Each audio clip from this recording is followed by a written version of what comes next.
Thank y'all so much. I appreciate y'all. Keep doing your thing, spreading some love and joy out there, and not being too harsh on us old boys because, like I said, we don't want to stink either. So, y'all have a great season as well. We'll catch We up. won't be harsh about what bag you bring, only if Okay. you pitch well or not. That's Fair. that's Fair. John, a friend of the program is back again with a new team.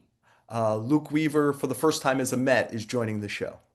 Yeah, he's not just a friend. I think he's a bestie of the show, right? I think he and Harrison Bader are our most frequent player guests. I think this will be his third appearance tying Bader. So, great guy, terrific with the media. We appreciate it. It's another little more evidence that the Mets get even better with the media. Yeah. Yeah. We'll probably get into that some during the show. We'll get into some news with the Mets about where Juan Soto is playing on the field and if Francisco Lindor is playing at all this spring training. And we're going to try a little something different on the show. We got a bunch of questions from our listeners. Thank you so much for that, listeners. John and I will do our best to answer it. We'll play hit and error at the end if you stick with us on the show with Joel Sherman and Jon Heyman.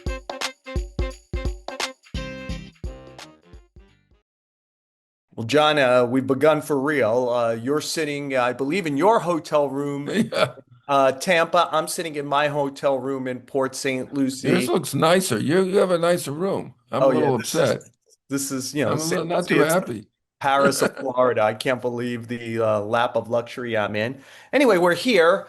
The Yankees, of course, being the Yankees, haven't let reporters into their complex yet. The Mets, being the Mets, who are much more media friendly, have let people into their complex. And David Stearns, we're recording on Tuesday afternoon, and earlier Tuesday afternoon, he did a press briefing and it opened it up with two bits of somewhat significant news. Number one, Juan Soto will be playing left field this season, and more potentially problematic. Francisco Lindor is going for some testing on Wednesday. In the worst outcome, he has a stress reaction in his left hamate, and he's going to need surgery. The heal time from surgery to being able to play in major league games is 6 weeks. Spring training is 6 weeks, and David Stearns suggested that their shortstop would be their opening day shortstop. I'm in the wait and see category when there's surgery and the player is 32. But John, I have thoughts on this. I'm going to be writing it for the Post, but at least let me throw it out to you before I kind of like give a little preview of what I'm writing. Well, if he can make it after a 6 week layoff and what 3 days of spring training, I mean, we're going to probably get to the point where we don't need spring training for some guys. I don't know. It'll be, I would think it would It be will be pretty practice amazing. for next year when we're rushing after the lockout and whenever the CBA Right. is finally signed. So. Yeah. Yeah. Well, hope there'll be more than 3 days next year. The guy's Lindor, a very reliable guy. He's hardly ever injured. I can see why you'd be optimistic. That looks mega optimistic, though. We'll see.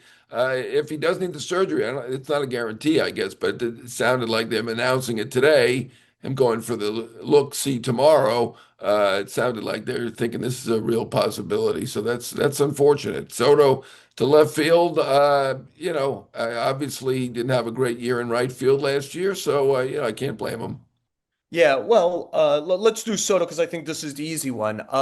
Soto has been practicing in left field all off season because he's going to play left field for the WBC team, the Dominican Republic WBC team, because Fernando Tatis Jr. plays right field.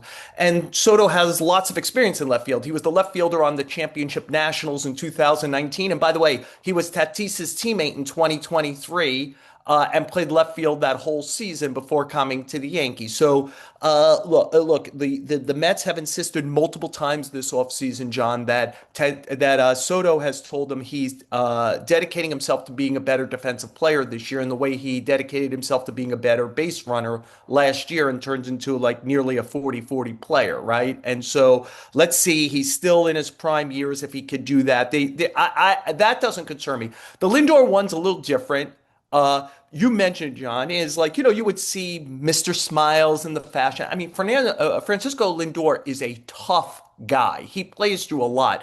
The Right. four players who have played the most games over the last 4 years is Matt Olson, the first baseman of the Braves, one, Pete Alonso, now of the Orioles, two, and three and four are Lindor and Soto. these guys are Iron Men, and the Mets have not had to know the name of their backup shortstop pretty much since the moment Lindor came to the team.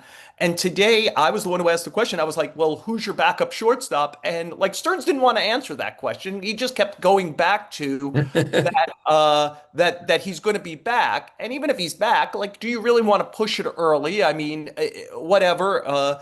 Can you survive with Greg Kessinger or Vidal Brujan for a few weeks? I guess so. But like for a guy who obsesses on depth, Stearns hasn't created a lot. There's not a lot there. Jet Williams was traded in the offseason. Might he have been a guy who got some shortstop time early on? I mean, he wouldn't even really talk about Stearns when I asked the question. Well, when I saw he was dodging, I was like, well, who's going to play shortstop for the next 6 weeks? I assume you're going to put a shortstop on the field.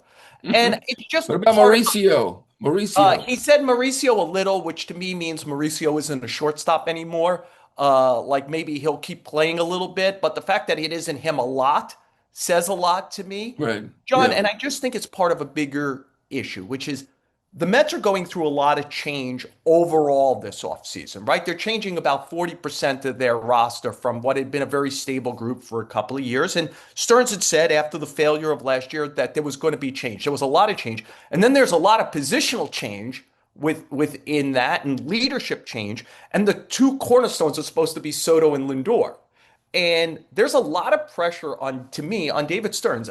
John, would you dare say, I'm curious your thoughts. Is there more pressure on anyone in baseball than David Stearns to get this right? That his theory of the world, which is let's not, like the two long contracts I inherited, Lindor and Soto are the ones I'm living with, unless you're like a 25-year-old Japanese phenom or something along those lines. I mean, he'll give a lot of money short term to Tucker or Bichette, but he doesn't want to go long term yet. We'll see what that means with Tarek Skubal next off season.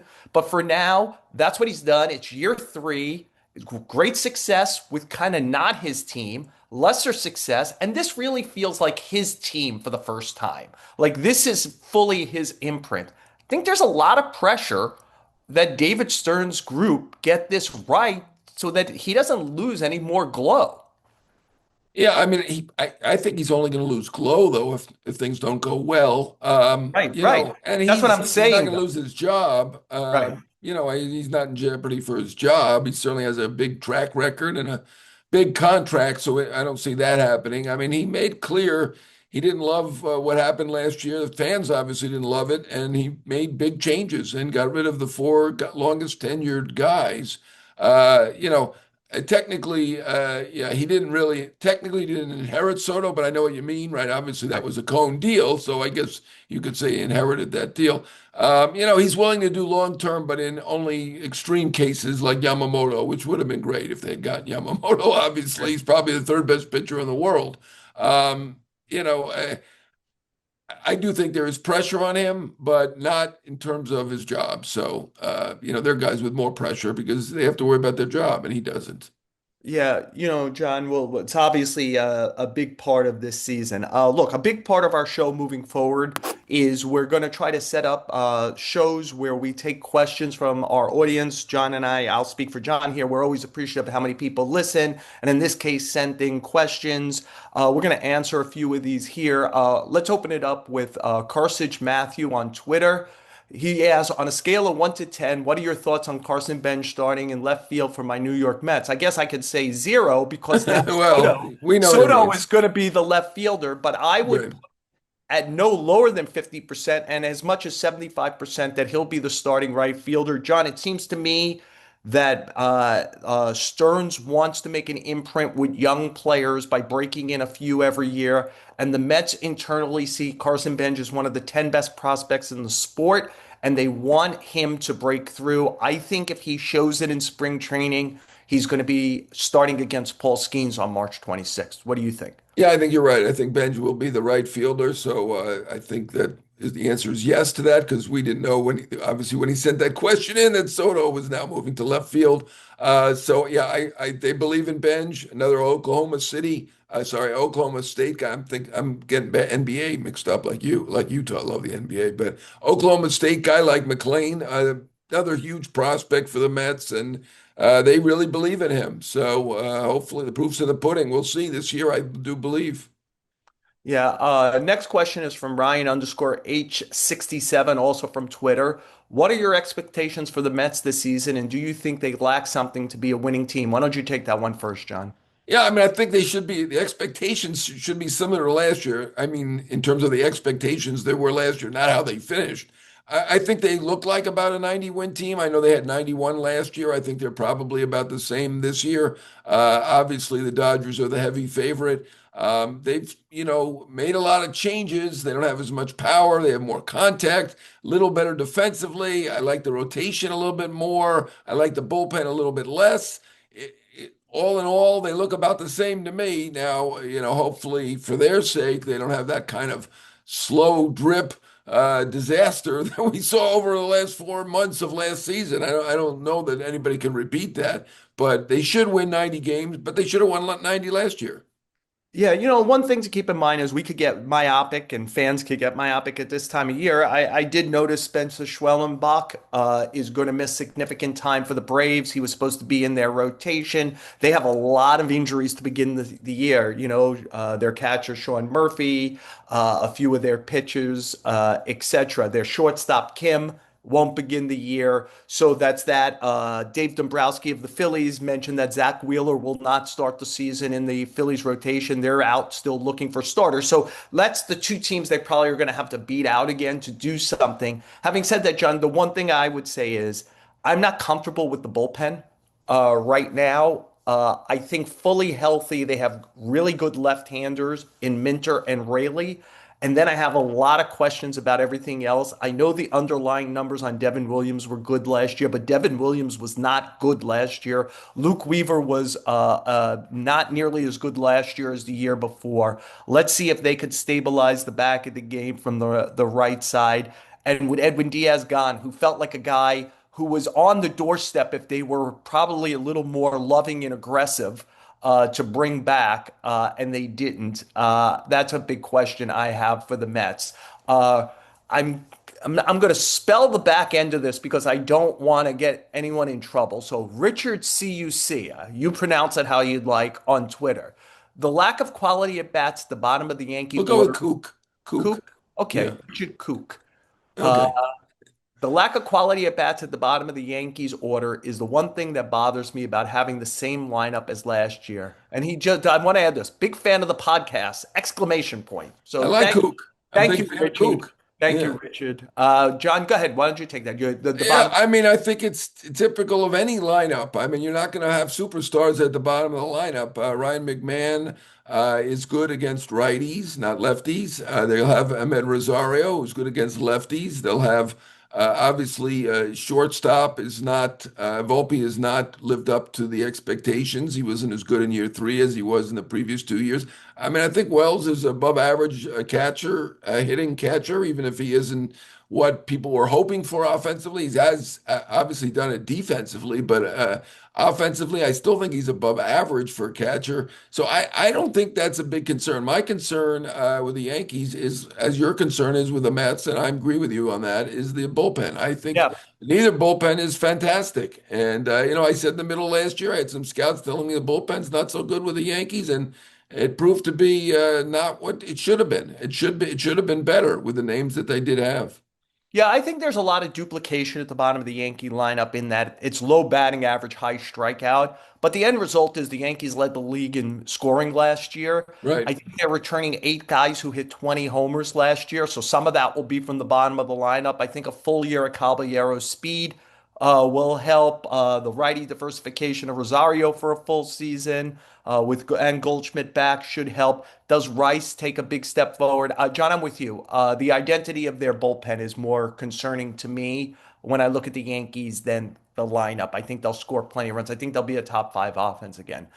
This is from Zach Goldstein 24, also from Twitter. Why haven't the Yankees targeted the bullpen this offseason? Oh, well, he's reading our mind. This offseason. They say they aren't running it back, but that's most of their offseason. But their pen looks really shaky, and I don't think it has much after the top three names. John, do we need to go any further on this? Do you think we covered this? I think we covered that. He's perceptive. I think we all have concerns about the bullpen, both bullpens. Right.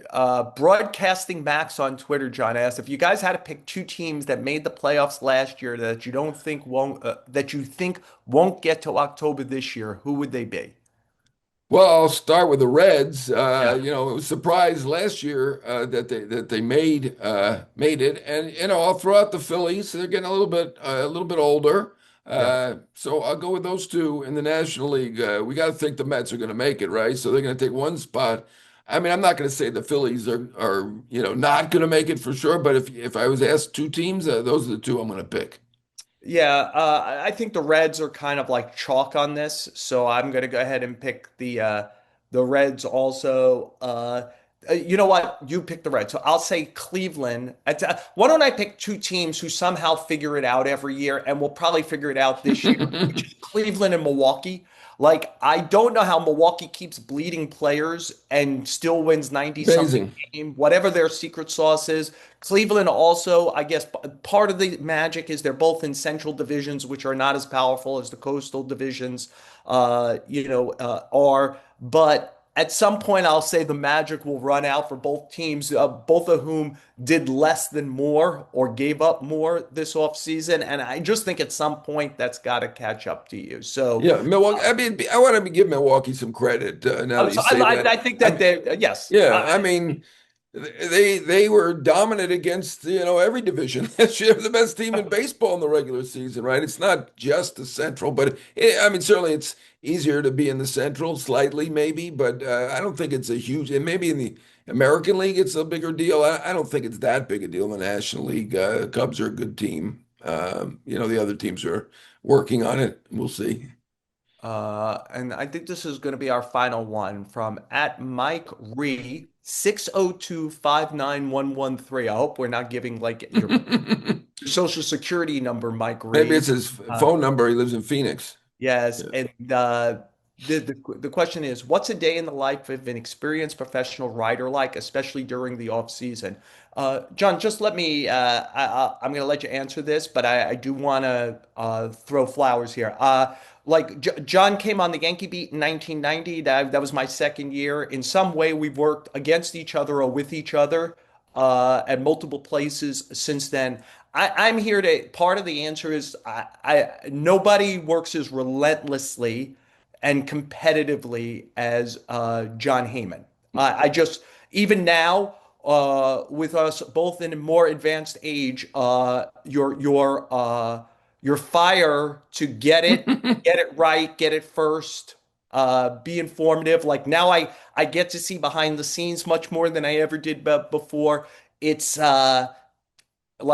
people should know who buy the post, either online or in the newspaper or watch us on MLB Network. John is tireless, and the word that comes to mind all the time is relentless. And I love relentless people. He's relentless when it comes to gathering news.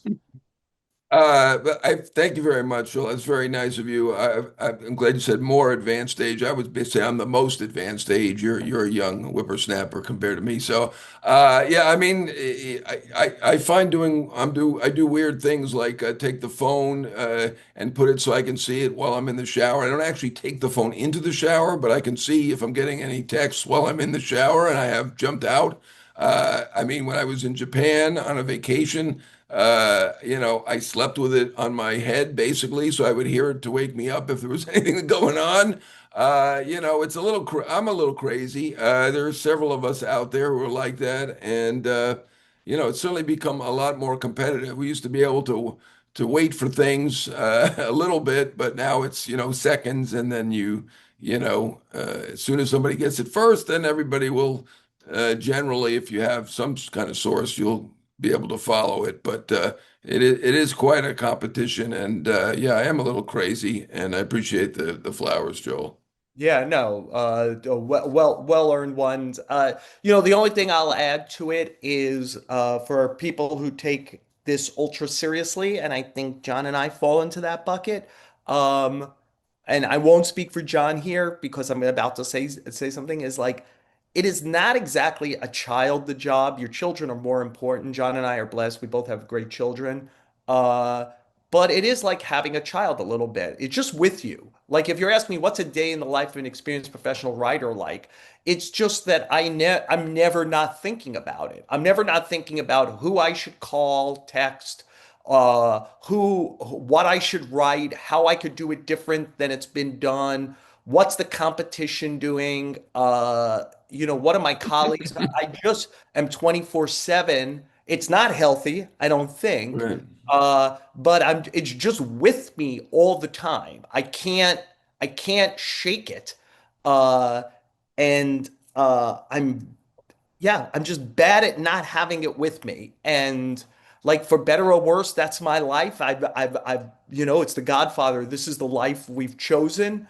But it is obsessive. And in some ways, John and I have done this for a long time and have advanced to certain places. And I think we're both working harder than we've ever worked in more, including places like this, like whoever thought we do podcasts, webcasts, like online only like it's the workload is somewhat significant and we're blessed. My father was a truck driver. I always pointed out I'm blessed to do this, but it is a child to some degree that never leaves me.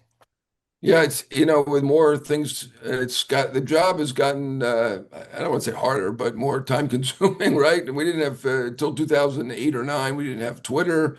Certainly weren't at podcast. The MLB Network started around that time, and yeah, it's a lot. It's a lot, and now certainly Twitter makes it very difficult because then you are racing to get something, and don't always have time to check with a million sources.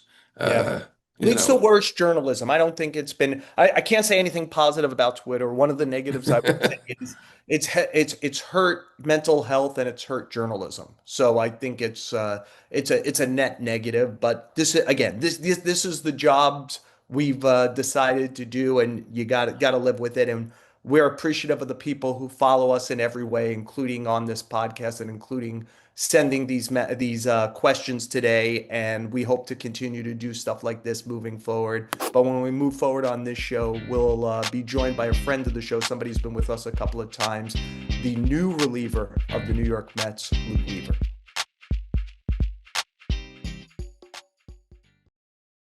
John and I are so pleased to be joined by the relief pitcher, excellent relief pitcher, Luke Weaver, formerly of the Yankees, now of the New York Mets. And I want to say this, besides being an excellent pitcher, a really good guy. I walked up to Luke in the clubhouse today and I said, "We are in distress. We've had some stuff fall through. Can you join us on the podcast?"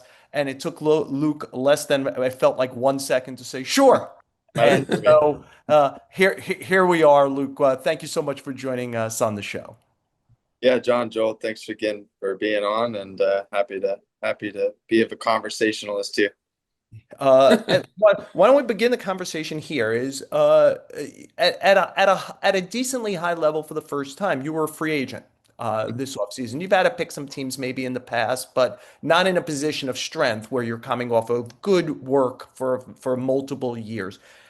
Can you take us through a little bit of like what the experience was like, what it was like, maybe even leaving a place where you revived your career and had success and seemed to have a good time to go across the bridge from the Bronx to Queens? Yeah, really, really different.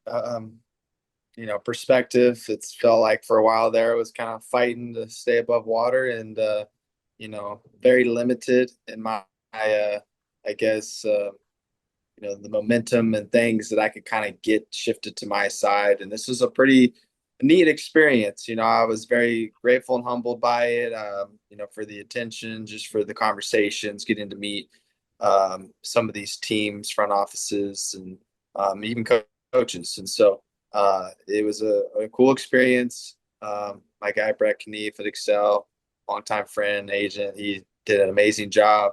And it was a pretty cool just experience for me and my family. So no negatives, and it obviously ended up in an amazing spot with a great team and a lot of success to be had. Yeah, I'm very interested in this. I know the previous time, and again, signing with the Yankees worked out fantastic for you, but you didn't have a lot of choices, and you had a sign where you gave them an option, and you had that spectacular year a couple of years ago, and of course they picked up the option. Uh, Very different this year. Can you a little bit specifics on how it went? Were there other teams, and if you could name some of the other teams without naming the money that they offered, maybe, but some of the teams that you were maybe close to going to, and how it ended up being the Met. And were the Yankees involved at all? Because to me, it looks like they could still use some help in that bullpen.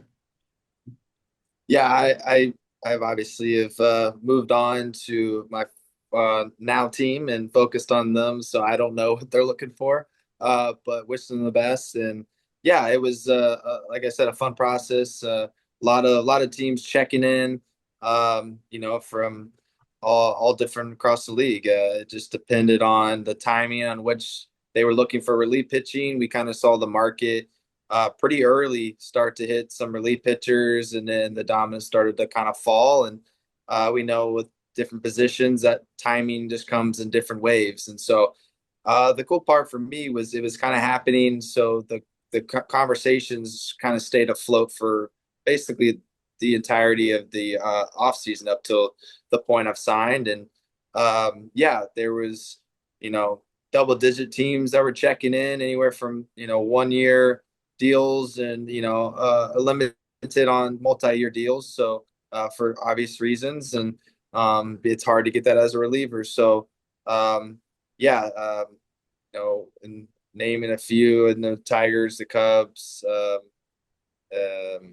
obviously the Mets, the Yankees, and we had checked in with them, but it was more of just to, do your thing, and we'll see where that bridge, we crossed there at that point, and obviously it just never really got to that point. So, yeah, no harm done, just part of how it goes, and so, yeah, I mean there was just a lot of great winning ball clubs that were in the mix, and that was just a priority for me was to be able to, if I had somewhat of a say, I just really wanted to be on a successful, wanting to contend ball club that wants to do everything possible to win.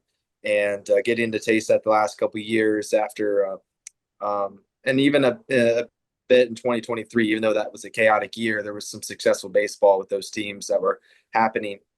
But prior to that, there wasn't necessarily the type of success that I was hoping to have, and feel that real dominant winning type of feel, that the good vibes, the smiles, the negativity at a minimum. So all that to be said, yeah, it was just basically a perfect situation to come, to the Mets, and obviously we see what the rest of the offseason built for them, and there's a lot of high hopes and a lot of strong vibes that are going on here early in camp.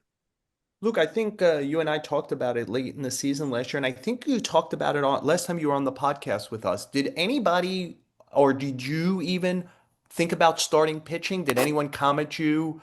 It felt to me a little bit like Brad Keller, who I think has similar representation to you, was kind of weighing through some of that. Were you weighing through that, or are you a relief pitcher now, and that was what was focused upon?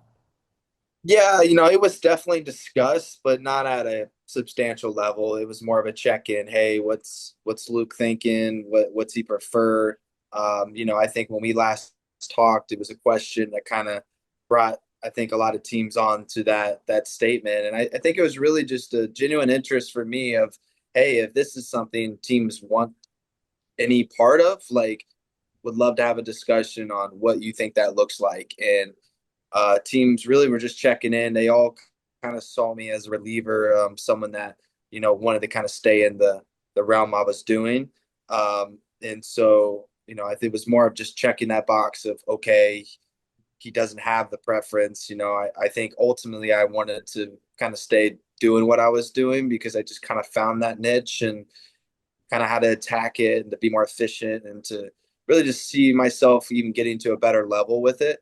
And starting would have kind of been a reset, so to speak. But I did feel capable, kind of with this resurgence, that I could do a better job in my past offerings.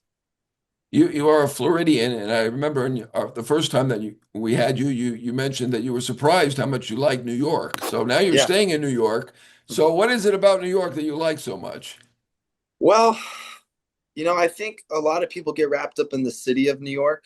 Like, all the many things. I mean, I think there's infinity of things amount to do. It's an amazing place to think like, well, it has limited or a limitless amount of things to do, yet I can't think of anything to actually do, So it's like overwhelming. But I think where I would shift is, I've spent my time in the city. It's a very neat place.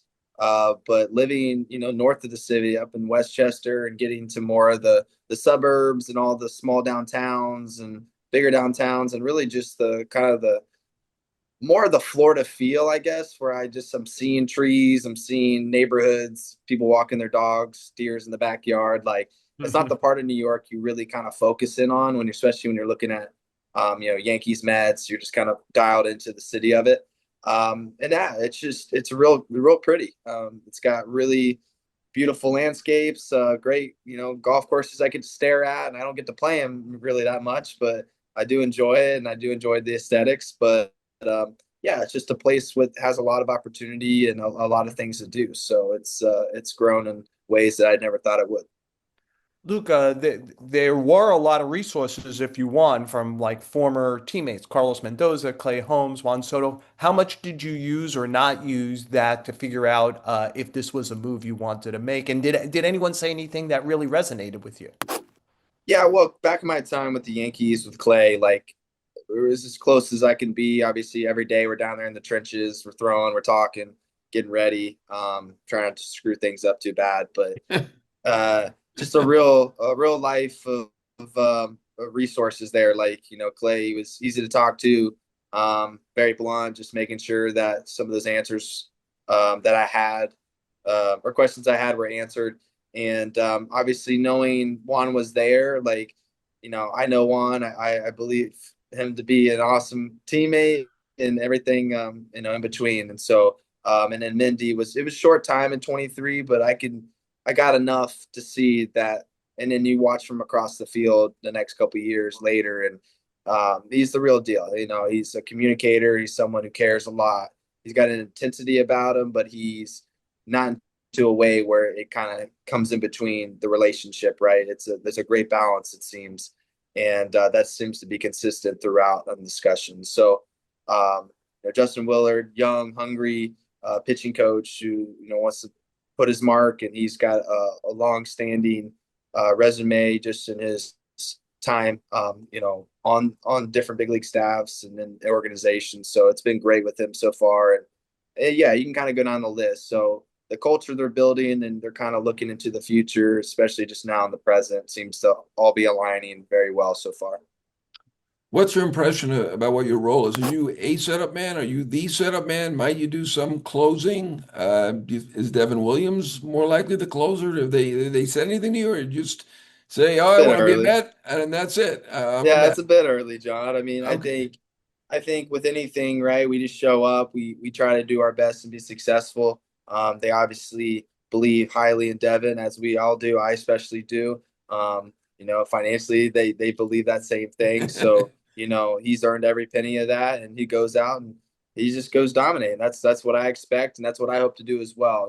That's we'll let Mindy kind of take over that, and Justin and those guys, and you know, I told Devin that last year, and Clay the year before. Like, this isn't about winning jobs. This isn't about like me overtaking this or you overtaking me in this. Like, this is about us just as a unit being as successful as possible, and anything else becomes out of our control. Like, I don't pick.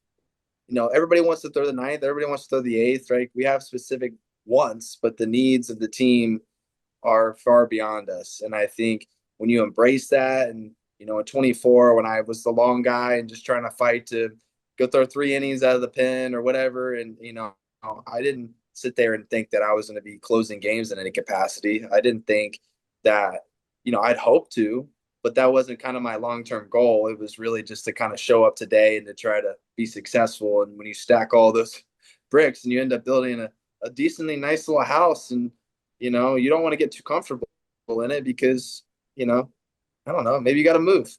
But at the end of the day, that's kind of just the way, I try to make sure I communicate with my teammates. It's just like, I'm here for you, whatever you need.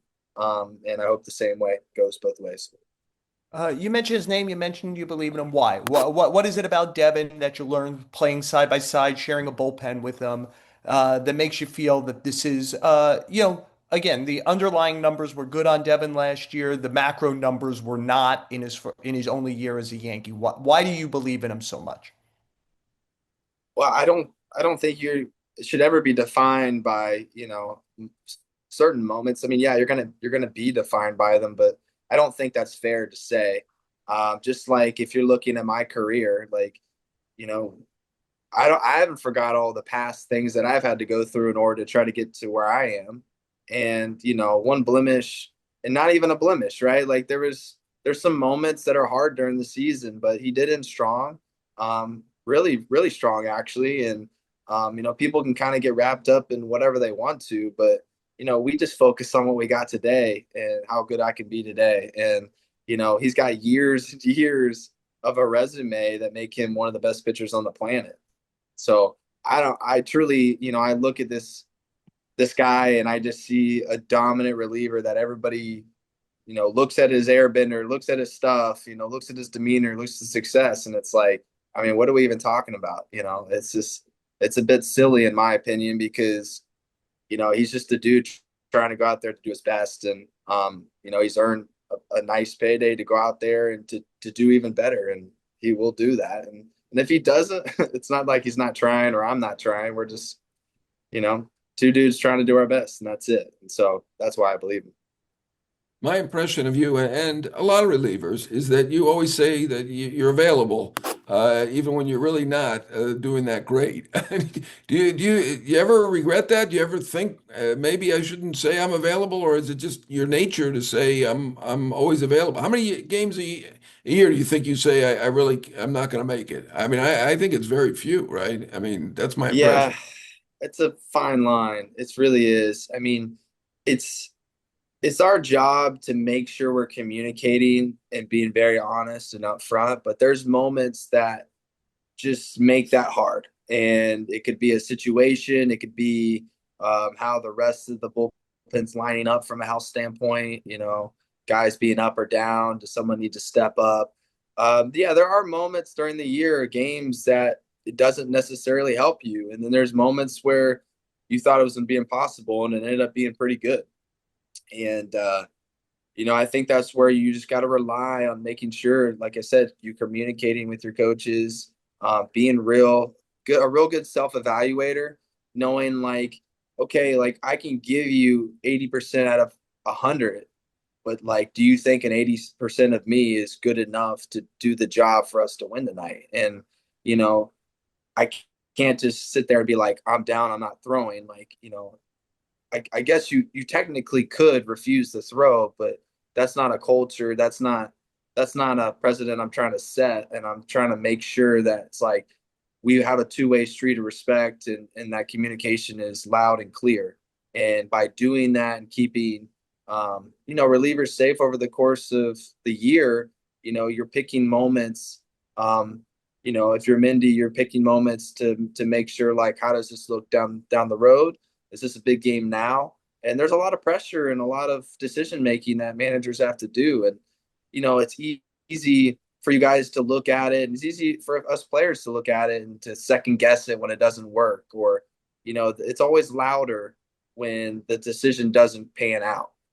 People get real quiet on giving credit due when, things are successful. And, in big moments, they might give that credit, but ultimately it's always about the bad part. And I think that's where it gets, we just want a little bit more balance in the world and that. Yeah, want to really thank you for coming on because we really were in a pinch, and you're always available. Just like when you're pitching, you're always available to us. And I'm just curious, has this media has always been natural to you? Are you gonna be a sportscaster, a broadcaster when you're done here? And I mean, the Mets are very media friendly. You know, we get help from the PR department if we need it. You know, you've just been there for a day or two now, so you may not have noticed that. How was it for you with the Yankees? You know, I always came to you and Jazz Chisholm in the clubhouse because you guys were always available and willing to talk and chat, whatever, even if it was just a kibitz. Uh, did you notice that it's different in terms of you know, it feels to us like we're the Yankees, we don't have to do anything. Did that ever get conveyed to you that you didn't really have to cooperate because you always did? I didn't, I don't really know the answer to that question. I can only answer on my own. Like, I didn't grow up through that organization. I didn't, and I grew up way back as a Cardinal. I was a young guy coming into a very mature locker room. I had to grow up pretty fast when it came to all that stuff. Through a lot of the failure that I've had, like, I've had to grow a lot of tough skin, thick skin.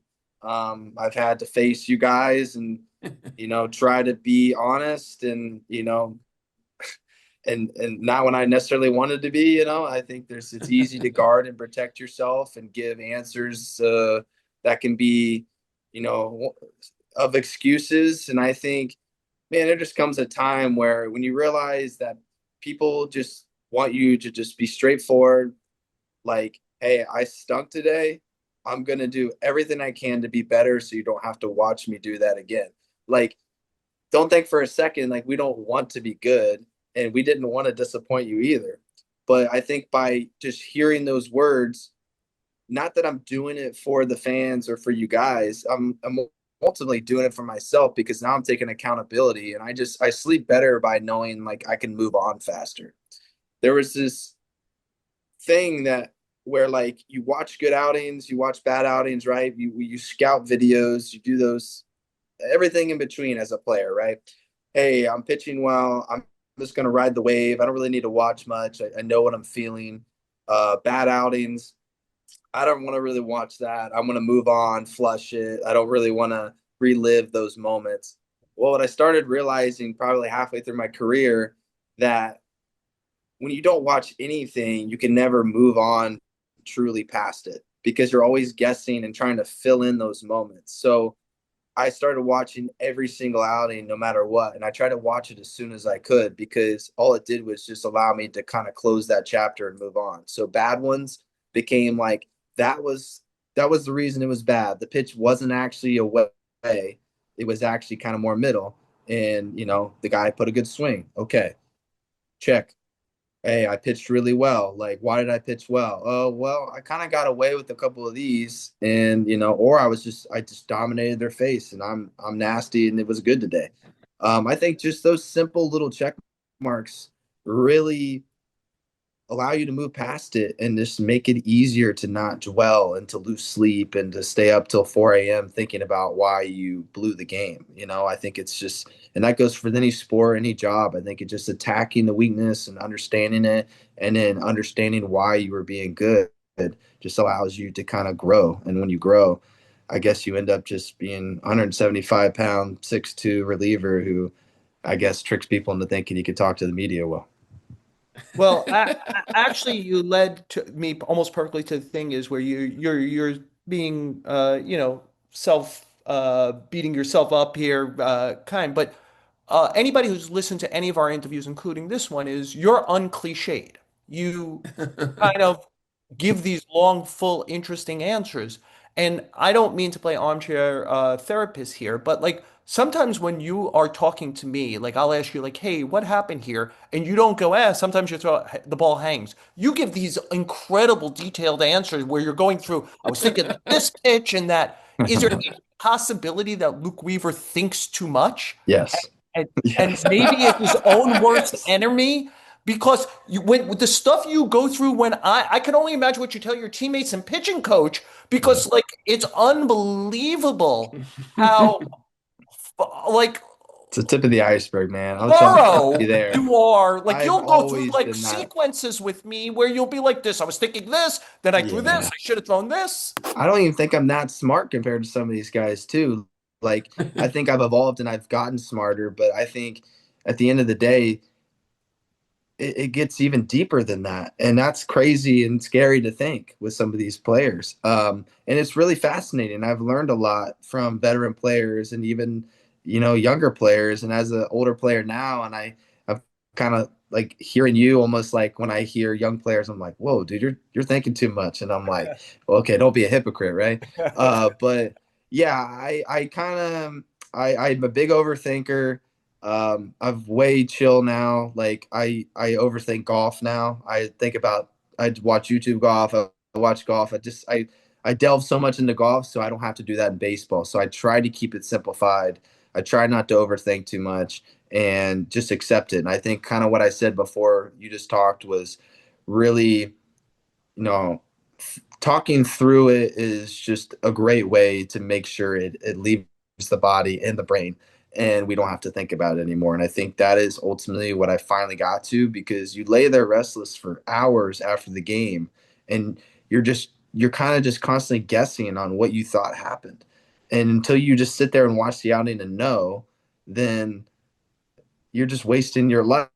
Like you're getting bad sleep. Now I got to pitch tomorrow on less rest and, an unconfident brain. And, I don't want any of that. And so, all that to be said, yeah, it could be worse, but it could also be better.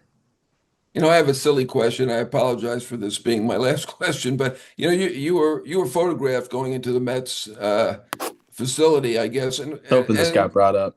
yeah, most free agents when they have their old bag and they bring it in and they discard it soon after when they get the new bag. You got some criticism for bringing Yeah. in the Yankee bag. What do you think about? Did you hear the criticism and what do you think about that?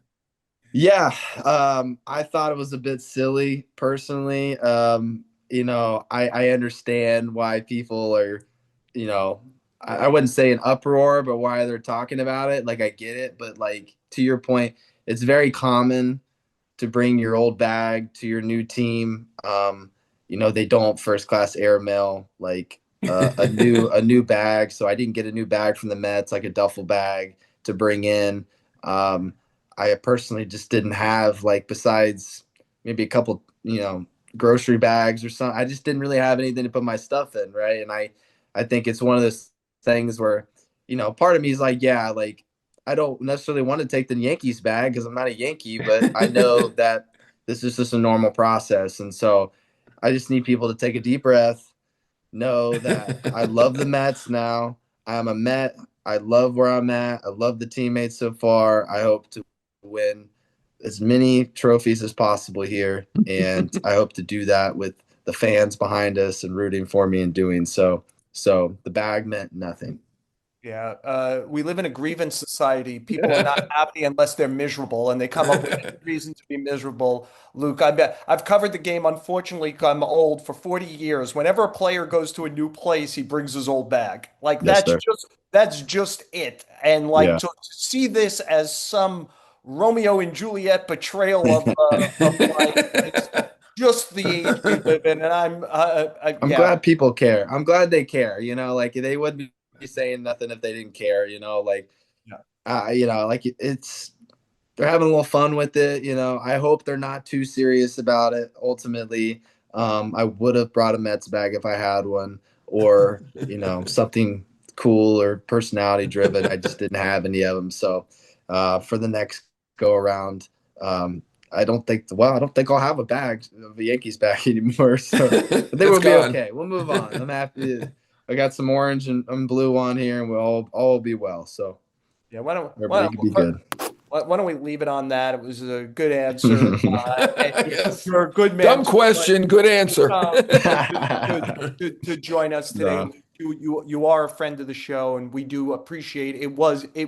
We're being sincere. This was a me walking over to your locker and you in like whatever a nanosecond is. It felt like that was a yes, and we appreciate you every time you join us, including this one, Luke. And we hope you have nothing but a healthy, great season.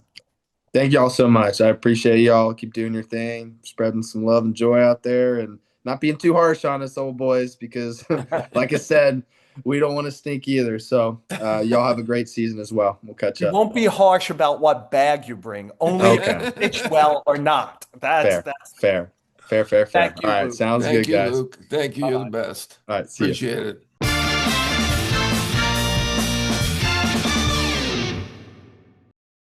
John and I, of course, thank Luke Weaver for joining us on the show. John, hit or error? I'm going to give a hit to the Detroit Tigers, bringing back Justin Verlander. Started there. He's a first ballot, obviously Hall of Famer, an all-time great, beloved in Detroit. It's great to see him go back there. Boy, they have enhanced that rotation, haven't they, in the last couple of weeks with Framber Valdez and now Justin Verlander. They are a team to be reckoned with. That whole staff is pretty good. I mean, got Finnegan and Jansen too for the bullpen, so they look like a really, really good team to me. I'll give a mini hit before I do the one is mini hit. We kind of covered it earlier. I'm in Met camp. I'll give a mini hit. Instead of giving an error to say a team that isn't letting reporters in yet, I'm going to give a hit to the Mets for being more fan friendly. Because if you let reporters in, they could be fuller in their reporting and in their coverage. And that's good for the people who pay everybody's salary. So a mini hit for the Mets as opposed to an error to say any other New York team that isn't doing that. John, I'll You know what? amen. I just want to say that I saw that when I was leaving today. I mean, I stood in that plot of grass in the parking lot, not allowed in. And I did see Judge field some balls and make some throws. He did look good, but I stood there for 2 hours. We have another guy there. We cover everything like a blanket, right? To use a cliche. So I left to write my story. When I left, I saw like there were like 15 people waiting to get autographs. I can't. I mean, there's no opportunity. I'll be shocked if more than two of them get an autograph. The Yankees just feel like they're the Yankees and they can do what they want. And I mean, to lock reporters out of it's a minor league complex or development complex. I don't know what they think is going to be uncovered when guys are, practicing to start spring training. But I think it's really silly. It's been going on for 30 years, right, in that complex at Himes. There were some times we were let Yeah, in, it's right? And become then more restrictive as time has gone by. yeah, They have been crazy. they've been less and again, John, I always try to make this point. It's less fan friendly. They could point out whatever it is. It's just less fan friendly. I'm not collecting information to sell it like heroin on the corner. I'm putting it, online in a newspaper, talking about it on podcast, webcast, television, whatever we're doing. And that's because I sense there's an insatiable hunger by fans of these teams to know what's going on with their teams. And to your point, I talked about this yesterday on the webcast. I'll talk about it here. Is like you just said it. The New York Post is double teaming these two places. Whenever I hear somebody say, "Oh, paywall," I'm not going behind the paywall for this stuff. I'm always like, well, from the Gutenberg press till 30 years ago when the internet came along, you paid for a newspaper. If you'd like original coverage and not these aggregator schmucks who get everything wrong and steal the information and portray like they know something that they don't. By the way, those will go away if you don't have original reporting. Like most of the stuff you hear on radio and TV, like we're writing the original script so they know what to like talk about. And so it is an appeal to like we just watched a lot of our friends lose jobs at the Washington Post sports section. If you're not like paying for a newspaper, paying for a subscription online, in some way supporting us on the podcast, supporting us in these other venues, we're not going to double team these places. We're not going to be able to keep doing it. It's a strong appeal. I think journalism is an important part of our country, of our First Amendment, to be able to do things like this. And I strongly appeal to people who can afford it and used to buy a newspaper to go ahead, if you like the product, to pay for the product. We're both talking from hotel rooms on the road. The hotel rooms are not gratis. The rental cars are not gratis. The airplanes to get to and from are not gratis. These things have to be paid for. And if you like this, support us. Right. Not your luxurious hotel room. That Oh, should not go at us, but this is I'm in a dump. But no, it's not true. Uh, Absolutely. On Twitter, there's a lot of things that are offensive, but I'm always offended when somebody gets so upset that it's something is behind a paywall and complains about it. People are expected to be paid for their work. That's just true in any line of work, and capitalism, right? yeah, I mean, we're not doing this just Twitter is free, right? So they want more free, and we were giving it away for free forever. We didn't have that paywall until less than a year ago, right? And we probably newspapers never should have given it away for free because then people expect it. Uh, should have figured out a way to charge right from the beginning, Yeah. because We changed now, habits. We have a generation of people who think they shouldn't pay for information. And yeah. problematic. Anyway, we've got both got on our soapbox. And I'll it's a just good deal. It's not that expensive. Go yeah, ahead and get yeah. a subscription. Look, there are people struggling, but those who aren't and like the Right. product should pay for it. And John, amen to your hit. I like the full circle of Verlander going back to Detroit and a three-time Cy Young Award winner teaming with Scooble as he tries to win a Cy Young for the third time. I think that's a great story and gives them a lot of depth. We mentioned Cleveland before. Yeah, I think they're the defending division champs doing very little. Detroit, give them credit. They did some stuff in a flurry here at the end to get much deeper in their starting pitching, and they feel like the overwhelming favorites in the division. Our overwhelming favorite, like the segue, John, is Tommy Hogan, our producer. This was another week where John and I are both on the road. We're scrambling to do a guest. We're scrambling to find a time that works. And Tommy always makes it possible for us to kind of get this going and get it out. So we appreciate Tommy a great deal. Apple, Spotify, wherever you listen to podcasts, please rate and review us. The New York Post Sports YouTube page, give us a view in all these places. Comments and likes and things like that really do help us keep doing that, keep supporting us. And we'll keep bringing you spring training and more if you stick with us on the show with Joel Sherman and Jon Heyman.